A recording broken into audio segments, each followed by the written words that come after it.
மனுஷங்க இப்ப நம்ம வாழ்ந்துட்டு இருக்கோம். ஆனா நம்ம கடவுளா கும்பிடுற நிறைய தெய்வங்களை இப்ப நம்ம சிலை வடிவத்துலதான் கும்பிட்டு இருக்கோம். படத்துல ஃபேண்டஸில நமக்கு காட்டிட்டு இருக்காங்க. ஆனா மனிதர்களோட வாழ்வுக்கு முன்னாடி தெய்வங்கள் எல்லாம் ஒரு காலம் வாழ்ந்துகிட்டு இருந்திருக்குமோ? தெய்வங்கள் வாழ்ந்த இந்த காலகட்டத்துக்கு ஒரு மனுஷனால போக முடியுமா? இந்த கேள்வியோடய வணக்கம்ங்கிற இந்த படத்தை நாம ஆரம்பிக்கிறோம். 2025 வந்த ஒரு அருமையான மலையாள படம், அமானுஷ்யமான கதை. என்ன இருக்குறத வாங்க படம் பார்த்து தெரிஞ்சுக்கலாம். பேய்களை பத்தி எல்லாம் ஆராய்ச்சி பண்ணி புக் எழுதின ஒருத்தர், இந்த பேரானார்மல் ஆக்டிவிட்டியை பத்தி எல்லாம் பயங்கரமா ரிசர்ச் பண்ணக்கூடிய ஒருத்தர். அவரோட பேரு ராமன் பெருமாள். நம்ம படத்தோட ஹீரோவும் அவர் தான். அவர் இப்போ இந்த மாதிரி ஆர்வம் கொண்ட பசங்களுக்கு பேய்களை பத்திய தன் ஆராய்ச்சி முடிவுகளை பத்தி எடுத்து சொல்லிட்டு இருக்கிறேன். அதுல சில பேர் சில கேள்விகளை கேட்பாங்க. அதுல ஒருத்தரோட கேள்வி ரொம்ப முக்கியமானது. நீங்க இதுவரை பார்த்த கேஸ்கள்லயே எந்த கேஸ்ல பேயோட ஆதிக்கம் உங்களுக்கு அதிகமா தெரிஞ்சது, பேய் இருக்குங்கிறத எந்த கேஸ்ல நீங்க ரொம்ப ஆழமா உணர்ந்தீங்கன்னு கேட்க ஒரு லேடியை பத்தி அவர் எடுத்து சொல்றாரு. பிளாஷ்பேக்ல என்ன நடந்ததுங்கிறது நமக்கு காட்டுறாங்க. நம்ம ஹீரோ கூடயே பக்கத்துல கேமராவோட இருக்கிறா இல்லையா, அவ நம்ம ஹீரோ ராமனோட அசிஸ்டன்ட். அவளுக்கு சில சைக்கிக் பவர் எல்லாம் இருந்துதான். போப்பாண்டவர்னு சொல்லுவோம்ல, அவர் சம்பந்தப்பட்ட ரகசியங்களை கூட முன்னப்பட்ட பார்க்காத அவர் சம்பந்தப்பட்ட ரகசியங்களை கூட அவனால சொல்ல முடியும். இப்ப நம்ம ஹீரோ எடுத்துக்கோங்க, ஹீரோவோட பாட்டி இறந்து போச்சான். அதை பத்தி எல்லாம் அவ கரெக்டா சொல்லியிருக்கா. இத பேரானார்மல் எபிலிட்டி அப்படிங்கிறாங்க. இது ஒரு திறமை. யாருக்காவது பேய் பிடிச்சா இந்த மாதிரி புது திறமைகள் கிடைக்கும், ஒரு சைக்கிக் பவர் கிடைக்கும்னு எடுத்து சொல்லிட்டு இருக்கிறேன். அப்புறம் திடீர்னு பார்த்தா இந்தியால கேரளாவோட ஏடிஜிபி ஜோசப் சுவாமிநாதன் கிட்ட இருந்து ஒரு கால் வருது. ரீசெண்டா கேரளால ஒரு ரியாலிட்டி ஷோ நடத்துறாங்க தெரியுமா?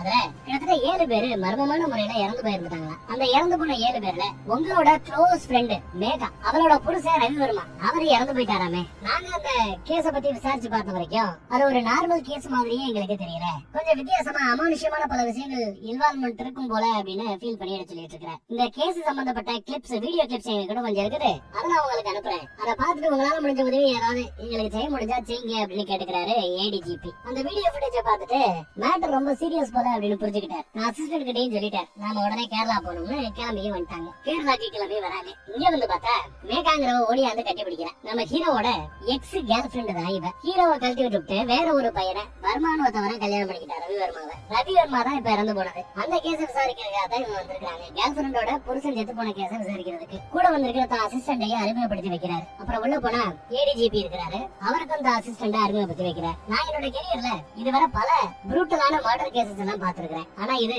என்னால விளக்கவே முடியலன்னு சொல்லிட்டு நிறைய ஃபுட்டேஜ் போட்டு காட்டுறாரு. இப்ப இவர் இந்த கேஸ பத்தி எல்லாம் நம்ம ஹீரோ கூட விசாரிக்கிறது எல்லாமே அன்அபிஷியலா தானே. இந்த கேஸ பத்தி நீங்க விசாரிக்கிறீங்க வைக்கிறீங்க, போலீஸ்காரன் நானே வந்து உங்ககிட்ட உதவி கேட்டேன், இந்த மேட்டர் எல்லாம் வெளியில சொன்னீங்கன்னா ஏன் வேலை போயிடும், அதனால கொஞ்சம் பார்த்து இந்த மேட்டரை சீக்கிரட்டாவே பண்ணுங்கன்னு ஏடிஜிபி கேட்டுக்கிறார். அப்புறம் மேல இறந்து போன ரவிவர்மாவோட ஸ்டுடியோ இருக்குது போல, அங்கேயே போய் இந்த ஃபுட்டேஜ் எல்லாம் நீங்க போட்டு பாத்துக்கலாம்னு சொல்லி அனுப்பிச்சு வைக்கிறார். அனுப்பிச்சு வச்சுட்டு அவர் கிளம்பிட்டார். நம்ம ஹீரோ இப்ப மேல போறாப்ல, அந்த ஃபுட்டேஜ் எல்லாம் பாக்குறாப்ல. அந்த வீடியோ ஃபுட்டேஜ் எதை பத்தினா அந்த ஷோவை பத்தி தான், ஒரு ரியாலிட்டி ஷோ. அந்த ஷோவோட பேரு தி ஹாண்டட் ஹவுஸ், பேய் பிடிச்ச வீடு. ஒரு பெரிய பங்களா, ஒரு வீடு, அதுக்குள்ள ஒரு 6 கண்டஸ்டன்ட் போட்டியாளர்களை தேர்ந்தெடுத்து உள்ள அனுப்புறாங்க. ஒவ்வொரு டாஸ்க்கும் கொடுப்பாங்க, நம்ம பிக் பாஸ்ல கொடுக்குறாப்லயே. ஆனா ஒரு வித்தியாசம் என்னன்னா, இங்க டாஸ்க் கொடுக்கறது எல்லாமே நைட் நேரத்துல மட்டும் தான் டாஸ்க் கொடுப்பாங்க. அப்படி ராத்திரி கொடுக்குற அந்த டாஸ்க் எல்லாம் யாரு கரெக்டா பண்ணி ஃபர்ஸ்ட் பிரைஸ் அடிக்கிறாங்களோ அவங்களுக்கு 1 கோடி பிரைஸ் கிடைக்குமா. அந்த 6 போட்டியாளர்கள்ல 3 பொண்ணு 3 பசங்க. அந்த 3 பொண்ணுங்களோட பேரும் மீரா, அலினா, டாஷு. அப்புறம் அந்த பசங்க 3 பேரோட பேரு ஷாம்பு, விஜய், அப்புறம் நாராயணன். இப்படி ஒரு 6 போட்டியாளர்களை தேர்ந்தெடுத்து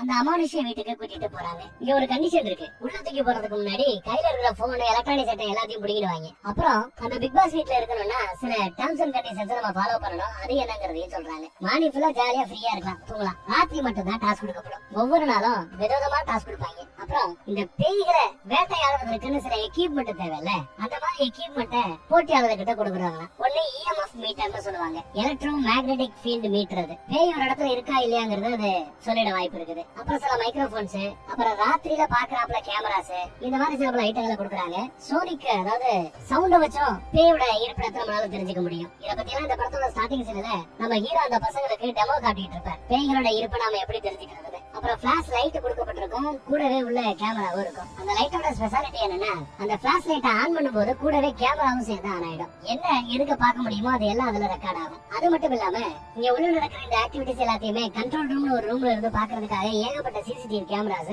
அந்த வீடு முழுக்க போடப்பட்டு இருக்கிறது. உள்ள இருக்கிற போட்டியாளர்களை பயமுறுத்தி துரத்தணுங்கிறதுக்காக பேய் பிசாசோட நடமாட்டம் இருக்கிறாப்ல எல்லாம் காட்டி, வெளியில ஏதாவது மிருகங்கள் இருக்கிறாப்ல காட்டி மிரட்டுறதுதான் இந்த ஷோ நடத்துறவங்களோட வேலை. கண்ட்ரோல் ரூம்ல இருக்கிற அந்த கேங்கே இதை பண்ணும். முதல் நாள் ராத்திரி என்ன டாஸ்க் அப்படின்னா டீமை ஏ பின்னு ரெண்டா பிரிச்சு 2 மூளைக்கு அமைச்சிருது. அந்த மூலையில இருக்கிற ரூமுக்குள்ள டீம் ஏல இருந்து ஒருத்தர் உள்ள போனோம், அப்புறம் டீம் பி ல இருந்து ஒருத்தர் உள்ள போனோம். அங்க பேயோட நடமாட்டம் இருக்குதான்னு அவங்க செக் பண்ணணும். அதே மாதிரி இந்த வீட்டை ஏன் அவங்க தேர்ந்தெடுத்தாங்கன்னா, இந்த வீட்டுல வில்லியம்னு ஒரு வீட்டு ஓனர் வாழ்ந்துட்டு இருந்திருக்காரு. அவர் திடீர்னு தான் பொண்டாட்டி பிள்ளைகளை கொண்டுட்டு இருக்கிறாப்ல, அவரும் இறந்து போயிடுறாரு. அப்புறம் ஆவி அங்க தெரியறாப்ல பேச்சு.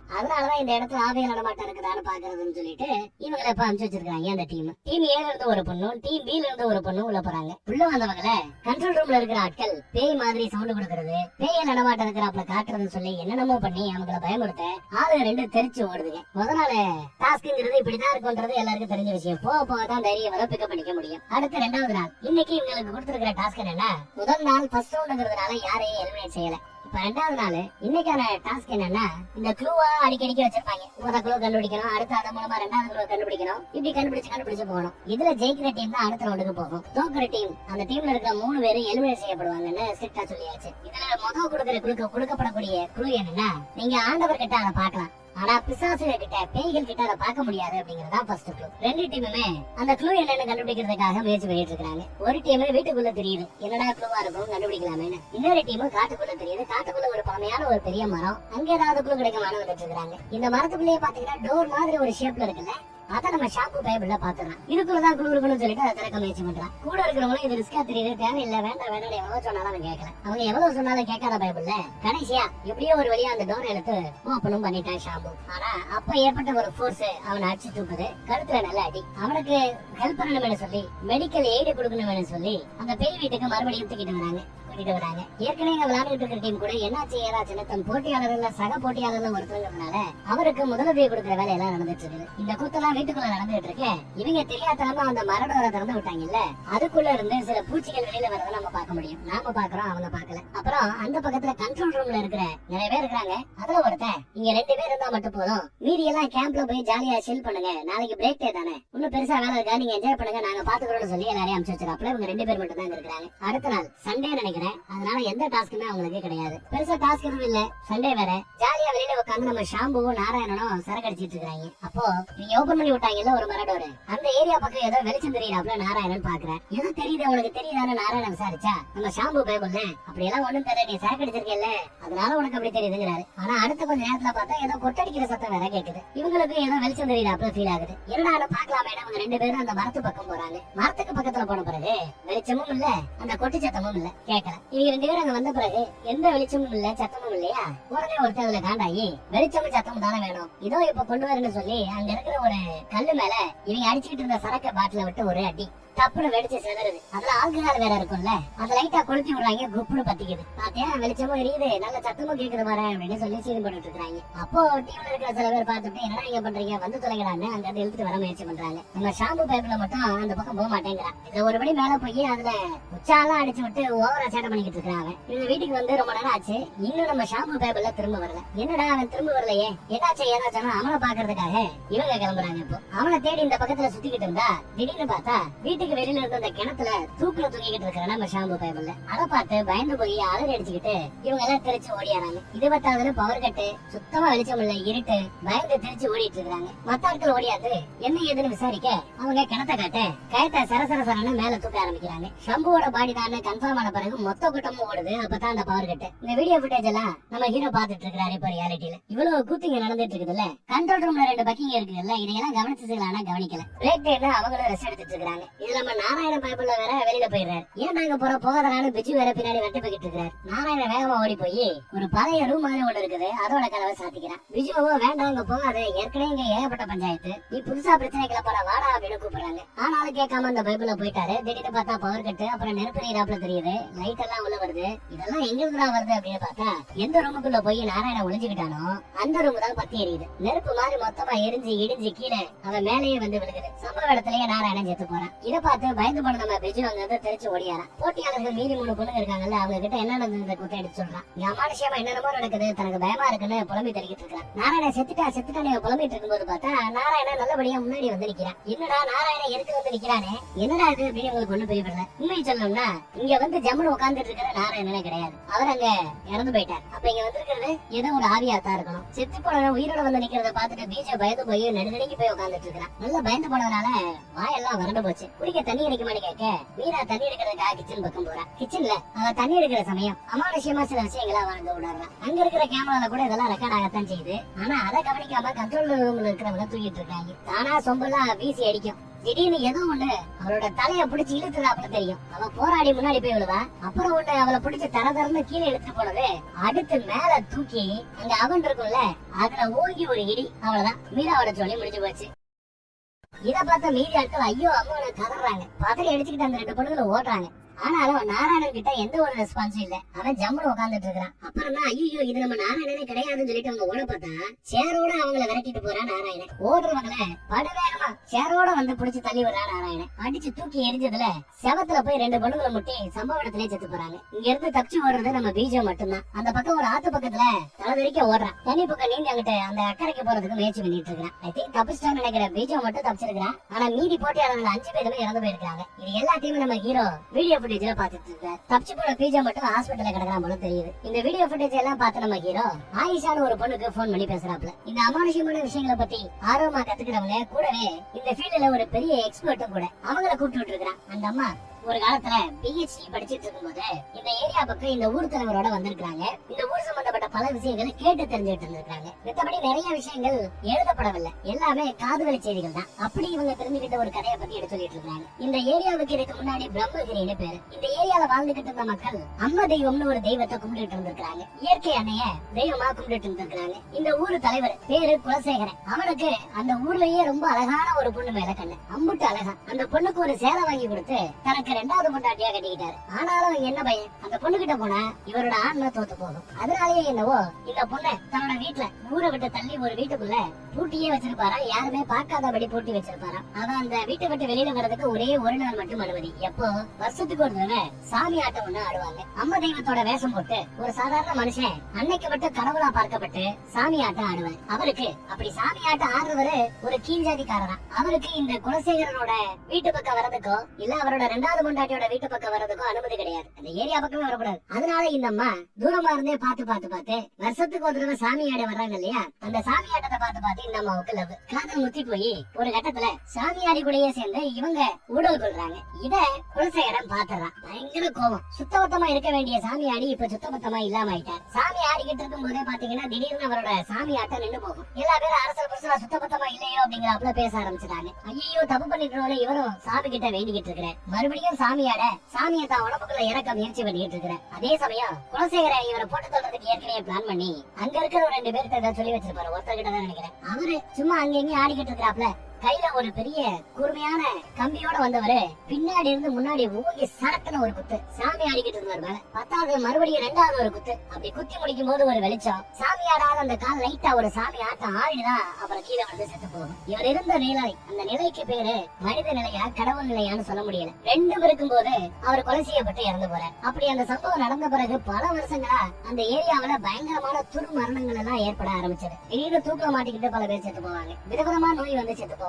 இந்த மேட்ரு பாண்டிய மன்னனுக்கு சேரி போகுது. அந்த ஒட்டுமொத்த ஏரியாவுக்கு மன்னரவர். மேட்ரை கேள்விப்பட்டவரே ஒரு பெரிய பேயாற்றவரை கூட்டு வந்து அது எதுன்னு பண்ணி அந்த சாமியாருடைய ஆத்மாவை ஒரு குகைக்குள்ள அடைச்சு வச்சுட்டார். அந்த குகை பிரம்மகிரியில தான் இருக்குது. அந்த இடத்துக்கு யாரும் தப்பி தவறி கூட போயிடக்கூடாதுங்கிறதுக்காக பக்கத்துல ஓடிக்கிட்டு இருந்த ஆத்த அந்த குகையை சுத்தி தண்ணியாக்கும்படி ஒரு தீவு மாதிரி உருவாக்கி விட்டுட்டார்.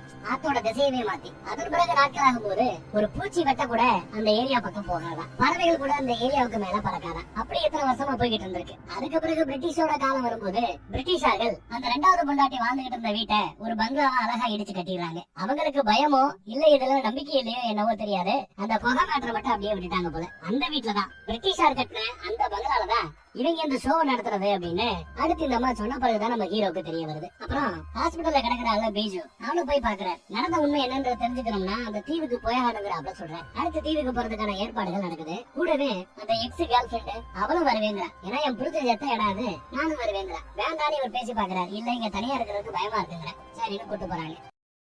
போற வழியா நம்ம தூக்கிட்டாப்ல எக்ஸ் நம்பர் தான் வண்டி ஓட்டிட்டு போய்கிட்டு இருக்கா. இந்த பக்கம் அசிஸ்டன்ட் இருக்கா. நம்ம ஹீரோ எப்படி இந்த பேராநார்மல் ஆக்டிவிட்டி பேய் சம்பந்தப்பட்ட இந்த ஆராய்ச்சி எல்லாம் பாக்குறாங்க எனக்கு ஒன்றும் புரியலங்கிற எக்ஸ் கேர்ள் ஃப்ரெண்ட். ஏன் இப்படி சொல்றீங்கன்னு எக்ஸ் கிட்ட கேட்க, ஏன்னா சின்ன வயசுல எப்ப பார்த்தாலும் இருட்ட கண்டா பயம், பேய கண்டா பயம், அப்பாவை கண்டா பயம்னு பயம்னே வாழ்ந்துட்டு இருந்தாரா. அப்புறம் பாட்டிமாவோட அரவணைப்புதான் இவரை வாழ்ந்து இவ்வளவு தூரம் வந்ததே பெரிய விஷயம் அப்படின்னு எடுத்து சொல்லிட்டு இருக்காங்க. அப்போ அசிஸ்டன்ட் ஒரு கேள்வி கேட்டா தப்பா நினைச்சுக்க மாட்டீங்களேன்னு ஆரம்பிக்கிறேன். கேளுமான எக்ஸ் கேட்க, நீங்க ஏன் 2 பேரும் பிரேக்கப் பண்ணிக்கிட்டீங்கன்னு கேக்குறேன். அதுக்கு எக்ஸ் என்ன சொல்றான்னா, எல்லா வீட்லயும் நடக்கிறதா, வீட்டுல பிரச்சனை ஒத்துக்கல, எனக்காக சண்டை போடாம அவன் ஊரை விட்டு ஓடி போயிட்டான் அப்படின்னு அந்தம்மா சொல்லுது. பதிலுக்கு அசிஸ்டன்ட் கேக்குறா, நீங்க ஏன் அவருக்காக சண்டை போடலன்னு. இந்த கேள்விக்கு அவகிட்ட பதில் இல்ல. அப்புறம் ஒரு வழியா அந்த ஆத்து பக்கம் வந்து அப்புறம் வீட்டு பக்கமும் வந்தாச்சு. பங்களாக்குள்ளேயும் வந்தாச்சு. ஹாலை பார்த்தாச்சு, கிச்சனை பார்த்தாச்சு, சுத்தி முக்கிய இருக்கிற மித்த ஏரியாக்களையும் பார்த்தாச்சு. அப்புறம் அவரோட விசாரணை ஒண்ணுன்னு போட்டு என்ன நடக்குதோ அது எல்லாத்தையும் வீடியோ ஃபுட்டேஜ்ல ரெக்கார்ட்ல எடுக்கணும்னு சொல்லிட்டு டே 1 புலன் விசாரணையில ரெக்கார்ட் பண்ண ஆரம்பிக்கிறாங்க. அப்புறம் அந்த வீடு முழுக்க இவங்க புதுசா நிறைய எலக்ட்ரானிக்ஸ் ஐட்டம், கேமரா, அது நிறைய விஷயங்களை செட் பண்ணவும் செய்யறாங்க. அப்புறம்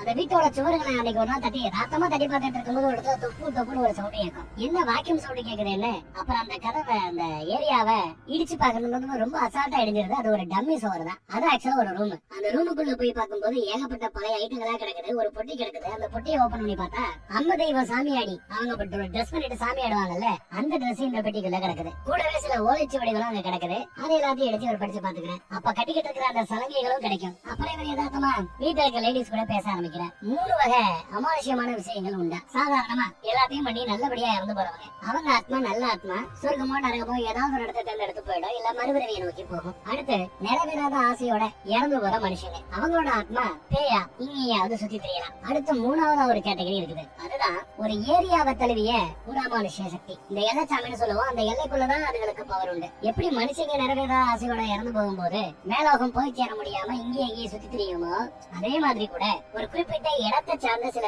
அமானுஷ்ய விஷயங்களும் இறந்து போகும்போது அதை இன்னும் அமானுஷ்யத்தை கூட்டுற விதமா நம்ம சாமியாடி கதை கேட்டோம்ல, அந்த மாதிரி கூட நடக்கும். அந்த மாதிரி கேஸ்ல இன்னும் அவங்க ரொம்ப பவர்ஃபுல்லா இருப்பாங்கன்னு எடுத்து சொல்லிட்டு இருக்கிறேன். இதெல்லாம் டேட் டவுன் சொல்லி அவங்க ரெக்கார்ட் பண்ணிக்கிட்டு இருக்க விஷயம். அப்புறம் 3 பேரும் ஒன்னா உட்காந்து நூடுல்ஸ் சாப்பிட ஆரம்பிக்கிறாங்க. அப்படி சாப்பிட்டு இருக்கும்போது சின்ன வயசுல நீங்க பயப்படுவாங்களே அப்படின்னு விசாரிக்கிறது அந்த அசிஸ்டன்ட். பயப்படுவீங்கன்னு கேக்குது. ஆமா, சின்ன வயசுல பயந்தான். யாராவது அடிப்பாங்கன்னு கூட பயந்தான். சில பேருக்காக பயந்து போய் ஊரை விட்டு ஓடக்கூடிய சூழல் கூட ஏற்படும்னு யதார்த்தமா எடுத்து சொல்றேன். அப்புறம் திடீர்னு பார்த்தா எக்ஸோட முடி மட்டும் அப்படியே மேல தூக்கும். சலங்க சத்தம் கேட்கும். என்ன முடி மட்டும் அந்த பக்கம் அப்படியே எகிரி போகுது அப்படின்னு பாத்துட்டு இருக்கும்போது அப்படியே வீல் சேரோட திடீர்னு பின்னாடி எடுத்து போட்டுருது. இதை பார்த்து அவங்க 2 பேரும் உடனே அதை வீடியோ எடுக்க பாக்குறாங்க. போட்டோ எடுக்கிறாங்க. அவங்கள வெளியில போய் சுத்தி முத்தி என்ன நடக்குது அதையும் போட்டோல கேப்சர் பண்ண பாக்குறேன். அப்புறம் கொஞ்சம் அமைதியாகி ஜன்னலை பார்க்கும்போது ஜன்னல்ல 2 கைரேக நெருப்பு மாதிரி பரியும். இன்னும் பயந்து போறா. நடக்கிற விஷயங்களை வேவா ரெக்கார்டும் பண்ண முயற்சி பண்றாங்க. இவர் இருக்கிற எல்லா கேமராவையும் செக் பண்ணி பார்த்துட்டு இருக்கிறார். திடீர்னு பார்த்தா பவர் கட் ஆகுது. உடனே அசிஸ்டன்ட் ஓடி போய் ஜெனரேட்டரை ஸ்டார்ட் பண்ண முயற்சி பண்றான். அதே சமயம்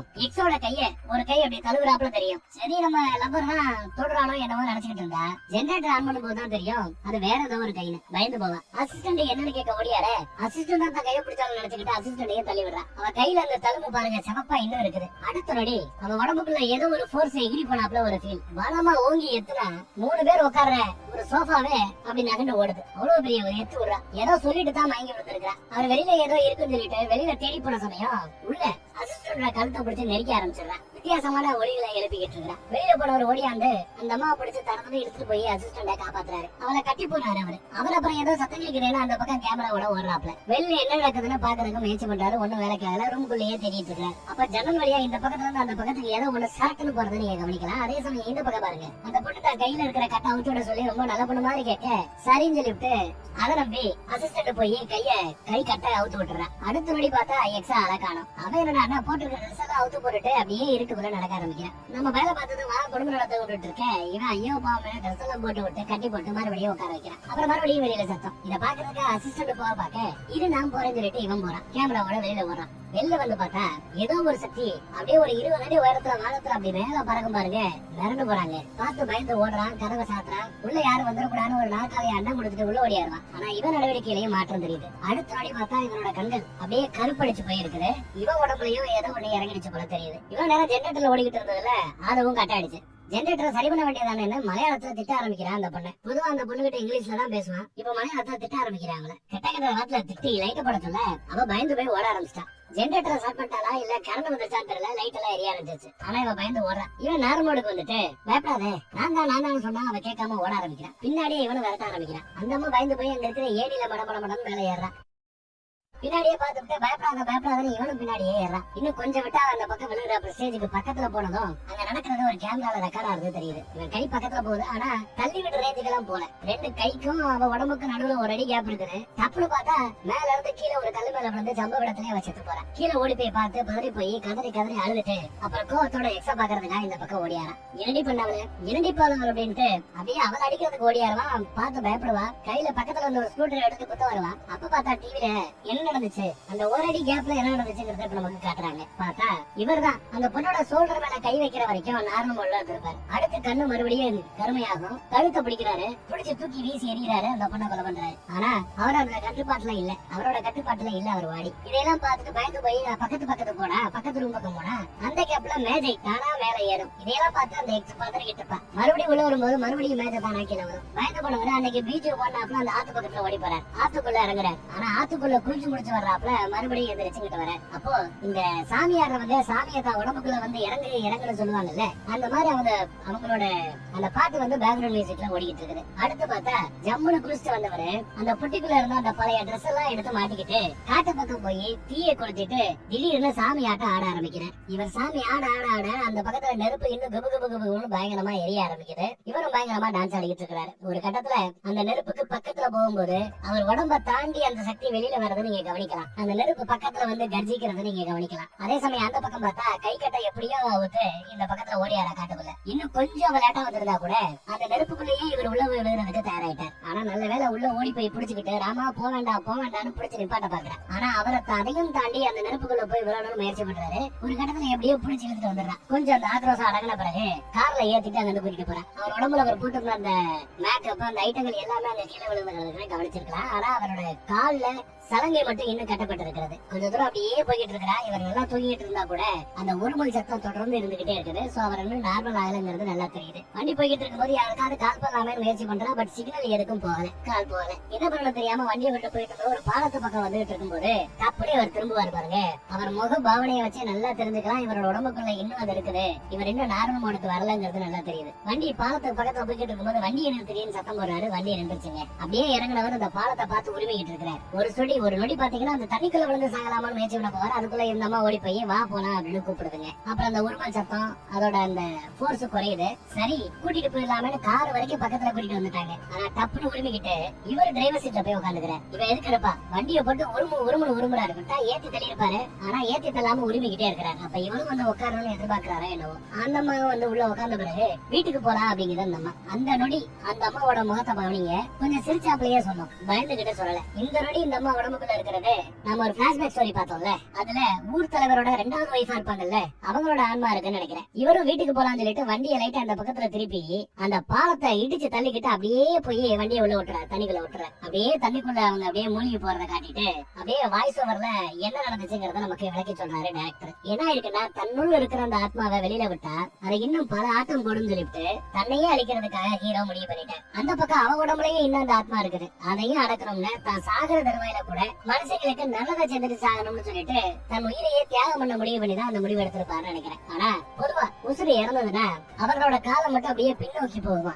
இறந்த பிறகு என்ன நமக்கு தெரியறது இல்ல. பட் இறந்த பிறகு அவர்கள் காலம் பின்னோக்கி போவாங்கன்னு சொல்றாங்க. அப்படி சொல்லும் போது இங்கேயும் காலம் பின்னோக்கி போகுதுன்னு நினைக்கிறேன். ஏன்னா இவரு ஒரு ஆத்து பக்கத்துல கரையோரமா ஒதுங்குறாரு. பக்கத்துல ஒரு பையன் அவரோட பாதி முகம் அந்த மேக்கப் போட்டாப்ல இருக்கும் சாமியாடி மாதிரி, மீதி முகம் மனித முகமாக இருக்குது. என்ன பாத்துட்டு இருக்கான்னு பார்த்தா இவர் தான் கரை ஒருங்கி கிடக்கிறாரு போல. உடம்புல லைட்டா கொஞ்சம் உசுறு இருக்கிறாப்ல தெரியுது. அவர் கையில வாட்ச் கட்டிருப்பார் போல. அந்த வாட்ச் அங்க கீழே விழுந்து கிடக்குது. அந்த வாட்ச் எடுத்து அந்த பையன் நோண்டிக்கிட்டு இருக்கிறான். நோண்டி பார்த்துட்டு அப்படியே அங்க இருந்து உகுடு இந்த பக்கம் ஓடியாராம். அப்படியே நமக்கு ஜூம் அவுட் பண்ணி அது என்ன காலம் அப்படின்னு நமக்கு காட்டுறாங்க. ஒருத்தர் இறந்த பிறகு காலம் பின்னோக்கி போவாங்கன்னு சொன்னாங்கல்ல, அந்த மாதிரி இவரும் காலம் பின்னோக்கி போயிருக்கிறான்னு நினைக்கிறேன். எந்த காலகட்டத்துக்கு போயிருக்கிறாருன்னா தெய்வங்கள் வாழ்ந்த அந்த காலகட்டத்துக்கே போயிருக்கிறார். அதனாலதான் இப்ப நமக்கு காட்டுற அந்த கடைசி காட்சியில அங்கங்க நிறைய குலதெய்வங்கள் இருக்கிறத நமக்கு காட்டுறாங்க. அந்த காலகட்டத்துக்கே இவர் போய் சேர்ந்துட்டாரு, தெய்வமாயிட்டார் அப்படிங்கிறாப்ல காட்டி படத்தை இந்த இடத்துல முடிச்சிருக்காங்க. வேற ஒரு நல்ல கதையில மறுபடியும் சந்திப்போம். தேங்க்யூ.